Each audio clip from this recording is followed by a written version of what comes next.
Hello, everyone. As this year of 2024 draws to a close, I thought it was a perfect opportunity to reissue this episode depicting events of January 1st, 1800, exactly 225 years ago, in a theater in the city of brotherly love. Enjoy the show, and I'll see you next year with more brand new adventures in theater history.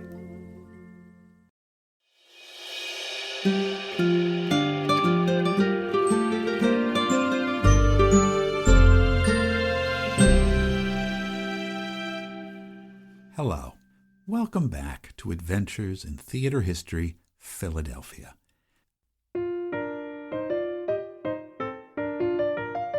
On New Year's Day, 1800, the House of Representatives was in session in Philadelphia. It may surprise us now, but in those days, this was not a holiday, not a day to stop working. It was just a Wednesday. So the speeches and resolutions and committee reports went on as usual. Congressman John Randolph of Virginia rose and delivered a speech, and I'm going to use a very high-pitched voice for Randolph for reasons I'll explain in a minute.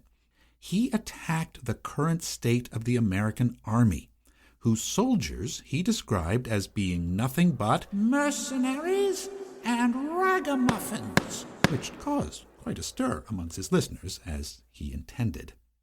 The entire Congress and President John Adams were still in Philadelphia in January 1800, not due to move to the largely empty and comfortless federal city under construction in the District of Columbia until later that year. Most elected officials from elsewhere in the country, including Randolph, were determined to enjoy the pleasures of Philadelphia while they could.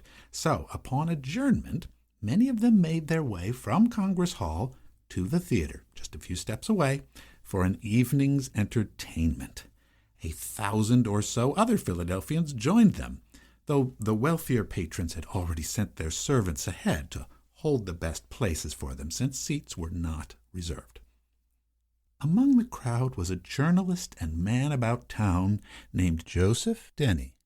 Denny was dressed in his signature outfit, a pea-green coat, white vest and stockings, and huge silver buckles on his shoes.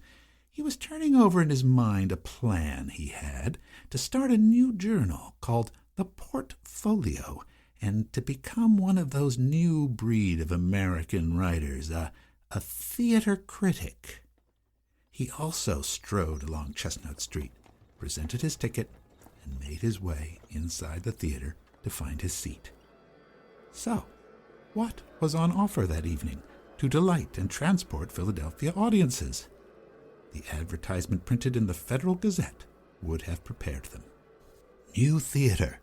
This evening, January 1st, 1800, will be presented a favorite comedy in 3 acts called The Midnight Hour. Then an occasional prologue will be spoken by Mr. Wignell, to which will be added, for the first time this season, a grand dramatic romance called Bluebeard, or Female Curiosity. The door of the theater will be open at 5:15, and curtain rise at 6:15 precisely. The Midnight Hour, as advertised, was a light comedy, and was by the English actress and playwright Elizabeth Inchbald, translated from the French, which is a nice way of saying she mostly stole the plot and characters from Beaumarchais. Many of the members of the regular New Theater Acting Company, whom by this time Philadelphia audiences had all gotten every chance to know and to love, were in the cast of the play. These actors, by the way, were always referred to in printed advertisements by their formal names. Actors of their day were quite aware that their profession was still not totally socially acceptable in the best society. In their own conversations, they always addressed each other as Mr. Wood and Mrs. Wood, Mr. Warren, Mr. Cooper, Mrs. Merry, Mrs. Old Mixon, Mr. Bernard, Miss Jones, etc. In fact, the green room backstage at the new theater where the actors gathered once they were in costume was a very formal place with the actors sitting quietly, engaging each other in respectful tones, carefully monitored by the senior members of the company. All actors waited for the prompter's call boy to come running in and summon them for their entrances. It was considered a breach of manners for actors to linger in the wings if they weren't needed that moment on stage. After all, they might get in the way of the stage carpenters moving the scenery in and out. At any rate, there was really no need to wait in the wings upstage, because all entrances and exits were made via the two proscenium doors well downstage of the scenery, and most of the dramatic action took place on the broad forestage near the audience. And this was especially true of light comedies such as The Midnight Hour. The Midnight Hour was one of those sentimental comedies in which lovers are first introduced, then thwarted and kept apart by the older generation. In this play, much amusement was gained through the hero hiding in a large box on stage, which is subjected to many indignities by household servants with him inside. Since the play was set in Spain, the stage crew dutifully moved the painted Spanish scenery, pulled from the company's stock of set designs, using the grooves in the floor for the side wings and painted backdrops lowered from above to present standard views of street scenes or interior rooms. Finally, as everyone in the audience expected, at the end, all lovers were united, all secrets revealed, and the actor, playing the Spanish Marquis, neatly and pleasingly tied up all the plot complications as he delivered the final lines. "I will repay every servant who either by their genius have aided or by their fidelity obstructed my designs. For, possessed of such a blessing as my Julia, I shall ever remember with gratitude the adventures of this day, and never cease to reflect with rapture on the midnight hour." After this conclusion, the curtain came down, and while the stage crew worked to bring on the sets and stage machinery for the next play, Thomas Wignell, the manager of the company, stepped onto the forestage to deliver a direct address to the audience. He spoke about the play, a romance he was presenting next, for the first time this season, for their approval. Stocky, handsome, and friendly, Thomas Wignell was much beloved by the Philadelphia audience, since he had been resident in the city for many years. Growing up in England in a theatrical family, he'd studied with David Garrick himself, played at Drury Lane Theatre, and then had come to America as a young man with his cousin Lewis Hallam in 1774. As part of Hallam's company, he became a fixture in the New York theater world, and in fact, he played the role of Jonathan, the first stage Yankee, in Royal Tyler's play The Contrast, the first truly American drama that you might have been assigned to read if you've ever taken a course on early American literature. Wignell had been instrumental in the old company's efforts to re-legitimize theater in America after the Revolutionary War, and he had rebelled against what he considered the overly controlling and miserly management of the old American company, and he had formed a new company in Philadelphia and had performed in hundreds of plays and comedies in the city ever since. Years later, the theater historian Charles Durang, who knew Wignell, would write a lovely tribute to him. Quote, "From the liberal and just manner with which Mr. Wignell conducted this theatre, he gained no profits, but incurred liabilities. He loved the profession for its sake alone. He was an actor, and he sought the elevation of the theatre, not its degradation by the love of lucre.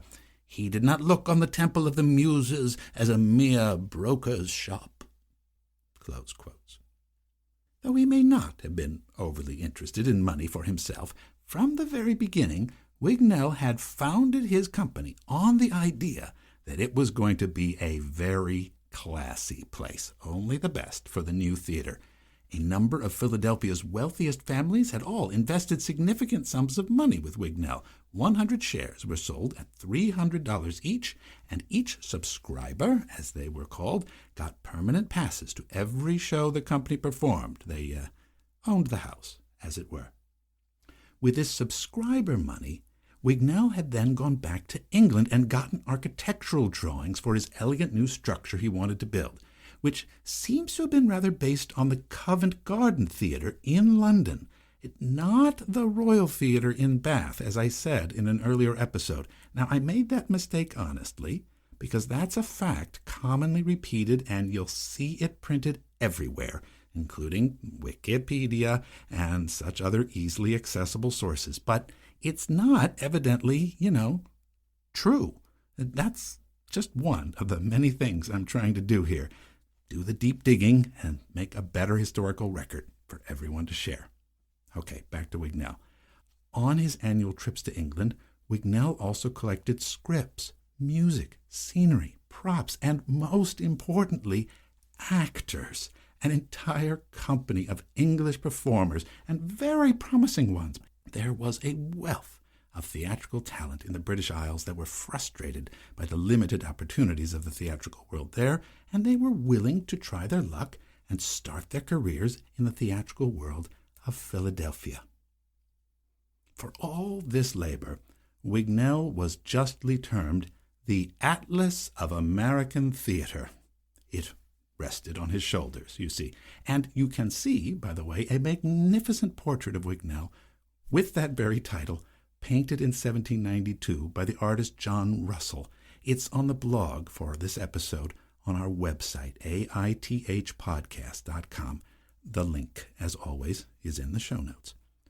And although he became an American citizen and staged many a patriotic tableau at the new theater, the plays there remained reliably British in provenance and in presentation. Although it occasionally staged new plays by American authors, the new theater, and it must be stressed, the audience that they catered to, remained culturally deeply attached to the tastes of the English stage. Indeed, we can see all American theaters, whether in Boston, New York, Baltimore, Annapolis, Charleston, at this point in time, they were all essentially outposts of the larger transatlantic British theatrical culture. Stage conventions, company organization, salary scales, stage designs, and repertoire were all drawn from English models. Tragedies, farces, sentimental comedies, romances, afterpieces, operas, all done in the English style of the late 18th century, with plenty of Shakespeare and Sheridan, but increasingly a lot of pantomimes, melodramas, and romantic spectacles like Bluebeard. And, like in the London theaters of that day, the audiences in Philadelphia could be very unruly, and the experience of attending the theater exposed one to all sorts of challenges and unwelcome social interactions. The following week, in January 1800, a wealthy but very foolish gentleman named Mr. Stanley decided to come to the theater with over $1,300 in his wallet, and he had his pocket neatly slipped open and his wallet removed. Political fights had often occurred in the audience of the theater in the 1790s, as we noted before, and as the new decade began, everyone in Philadelphia knew well that the theater was a very exciting, but also a very daunting place to go. Not only thieves, but prostitutes, sailors, servants, and working men filled the galleries and the pit. There was social mixing with people of different classes and different races. Romantic liaisons might even occur. William Penn, the founder of Philadelphia, had perhaps been right to warn his fellow Quakers away from the theater, after all. And though they no longer dominated the cultural or political scene in the city, members of the Society of Friends pointedly and famously still did not attend plays, and any one of them would have been called to account in weekly meeting if they had ever tried to. But the rest of the citizenry generally found it a thrilling social pastime. The famous Philadelphia Quaker diarist, Elizabeth Trinker, noted in her diary about this time that although she, of course, did not consider going to the theater herself, her household servant, Sal Dawson, quote, was determined and did go to a play this evening, did not come home till midnight. She has a beau after her.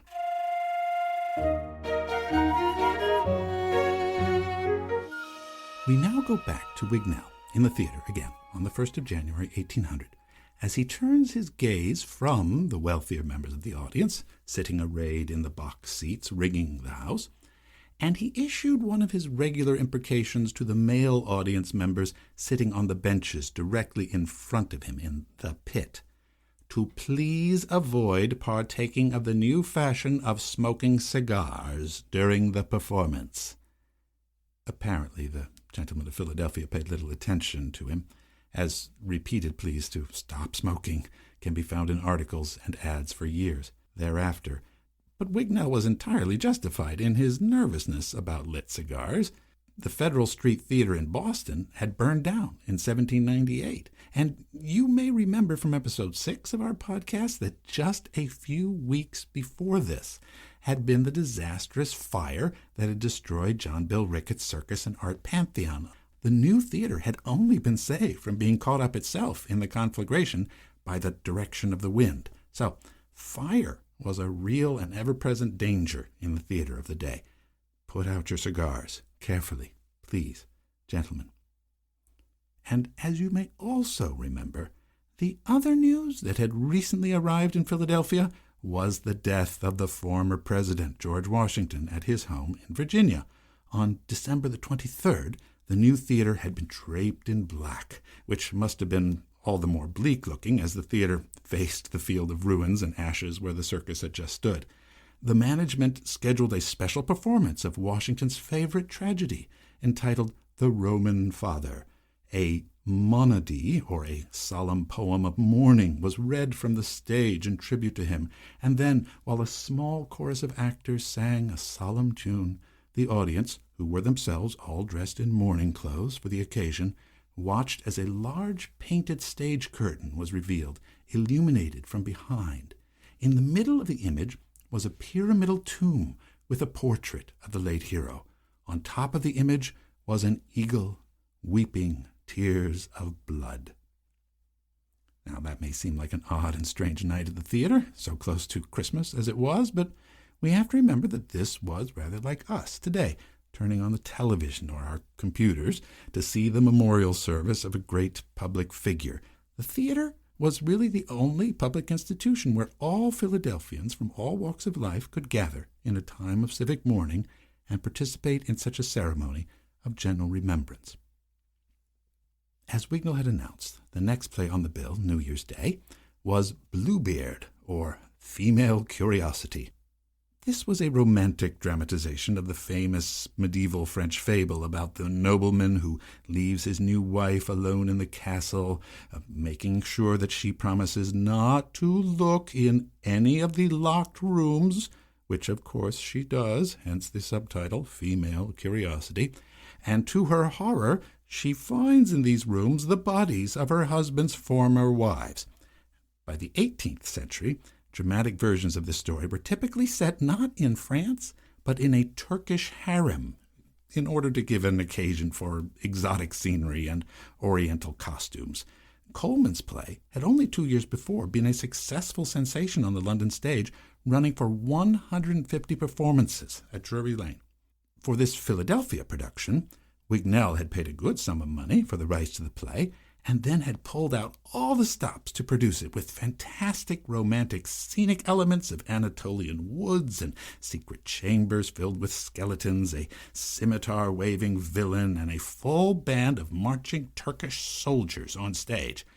Wignell's business partner, the musician Alexander Reinagel, was leading his orchestra, conducting from the keyboard, and he had composed all kinds of Turkish music for the show. The action of the play was interspersed with songs and dance numbers throughout to delight the crowd. All right, as the play begins, we see a young man, Selim, serenading underneath the window of his love, the beautiful Fatima. But Selim is soon disappointed when instead Fatima is sent away to become the latest wife of the powerful Bashaw named Abdulhamid, played by the company's hefty comedian actor William Warren.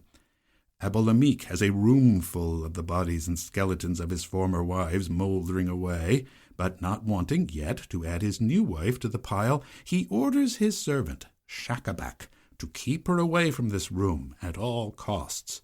Schacabac assures his master, "It shall be done."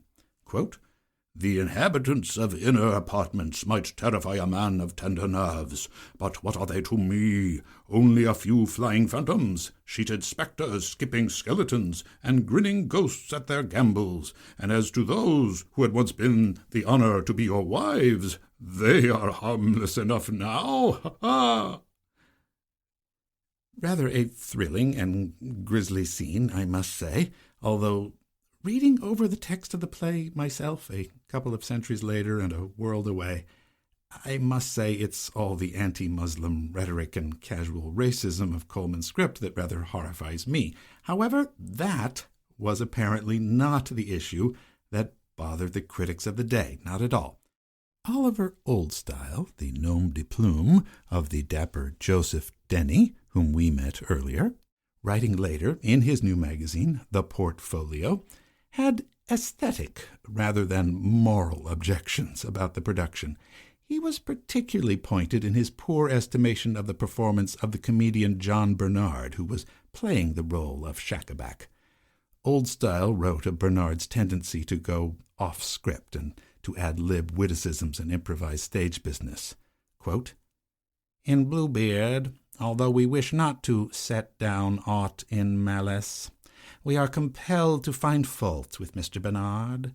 This gentleman's merits are truly various and truly great. He can excite our risibility by the most natural delineations of humor, and awaken our feelings by the finest touches of nature and truth. But he sometimes takes liberties with his author, and degenerates almost into buffoonery. Such was the case in the part of Schacabac. We have so often felt the highest satisfaction from his powers, that we cannot but be mortified at beholding them for an instant degraded." Now, there were two other patrons in the audience that night who were also in a rather disagreeable mood. Two American Army officers were still smarting about the words spoken against the Army on the floor of Congress that day. And while one of the most spectacular scenic passages of the show began as a band of the theater's musicians, costumed as Turks, paraded about the stage, their faces darkened with soot or burnt cork in order to provide the expected faces of what was theatrically considered to be Moors, the two officers, Captain James McKnight and Lieutenant Michael Reynolds, nevertheless let their eyes wander around the audience, and they spotted what they were looking for, the small figure of Congressman John Randolph, the very politician who had insulted their pride. Randolph was sitting alone in one of the expensive boxes that ringed the theater's audience space, wrapped in a voluminous cape to ward off the cold of the unheated theater. Randolph was a very elegant figure, an extremely wealthy planter, and fervent supporter of fellow Virginian Thomas Jefferson. He was an heir to the extensive Roanoke family estate, and also of many enslaved human beings. He was bellicose and irascible, with a slashing wit, but also quite physically vulnerable, because due to either a genetic flaw or to the effects of a childhood infection with tuberculosis, he had never gone through puberty. His voice remained high, in the soprano range by all accounts, and his form was slender and somewhat effeminate.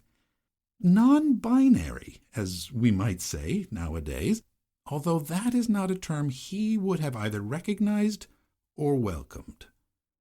Anyway, the two soldiers saw Randolph and decided it was a perfect moment to repay the insult to their service.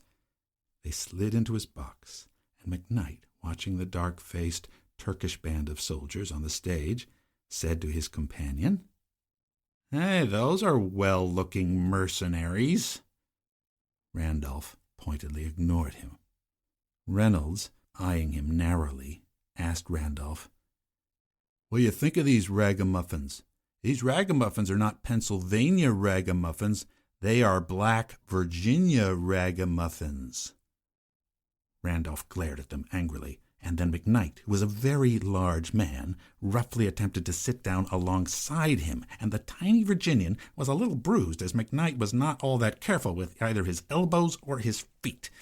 Finally, the soldiers, feeling that they had rather made their point, exited the box.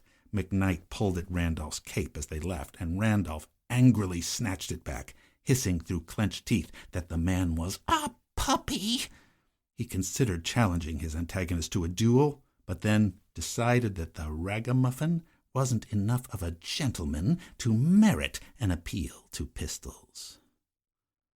Meanwhile, back on stage, the play Bluebeard was reaching its suspenseful high point, and perhaps Randolph could have been distracted by the duet being sung by the inquisitive Fatima and her sister Irene, played by Miss Broadhurst and Mrs. Warren, as they considered opening the forbidden door to the palace. At the end of the song, Fatima puts the key in the door and reveals the skeletons of the former wives contained within, with a warning sign placed over their heads, "The punishment of curiosity." The two women shriek and fearfully cling to each other, while Bernard, as Schacabac, enters the room. "She knows the secret, and she dies," yells Schacabac. He seizes them, and all seems destined to end quite badly. Fatima is hauled before her husband, Abolamique, for her execution. He pulls out his curved scimitar and is about to behead her, when Selim, her true love, appears with a group of companions to rescue her. A fight breaks out, and then, in a moment that surely nobody saw coming, one of the skeletons rises up, grabs Abolamique's dagger, and plunges it into the back of the villain, who then sinks through the floor while the fires of hell rise up to consume him. Now, that's a moment you'll undoubtedly remember, and I must admit it was a much more gothic climax than I previously thought had ever happened on the Chestnut Street stage. At any rate, Selim and Fatima happily embrace, and the entire company breaks into a final chorus, singing about the joy of being raised from despair, and the play ended with a paean to the sweet delights of love.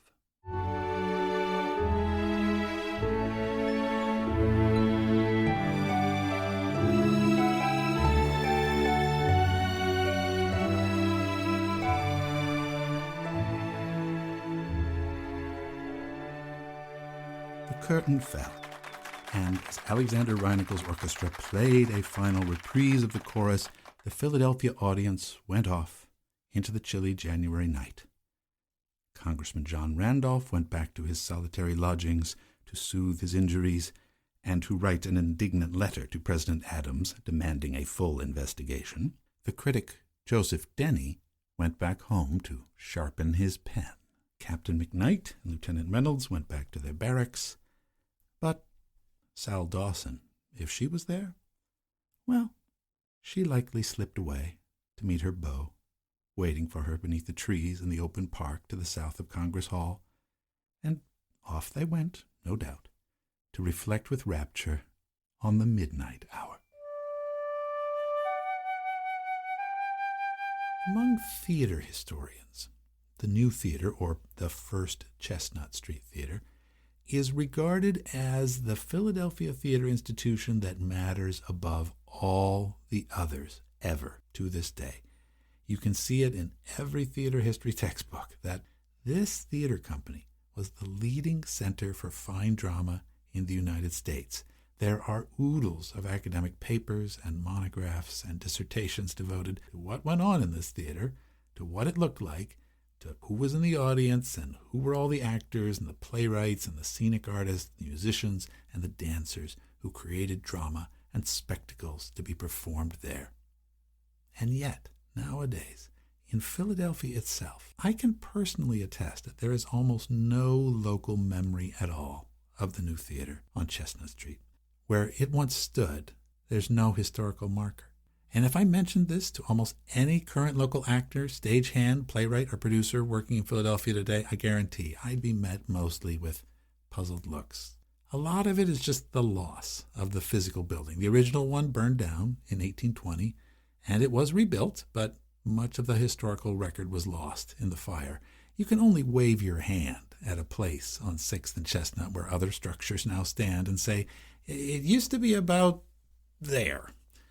And another maddening thing is that although we have quite a few drawings and sketches of the exterior of the theater, there's very little of the interior of the theater. There are entire paintings, but all of these images vary to some degree in their details. Evidently, despite all the effort to improve it over time it existed, the front of the building, the facade, never was quite resolved. And artists who attempted to draw it kept trying to make it look better, each in their own way. So there's no single iconic, consistent image to be cemented in our minds of what it looked like.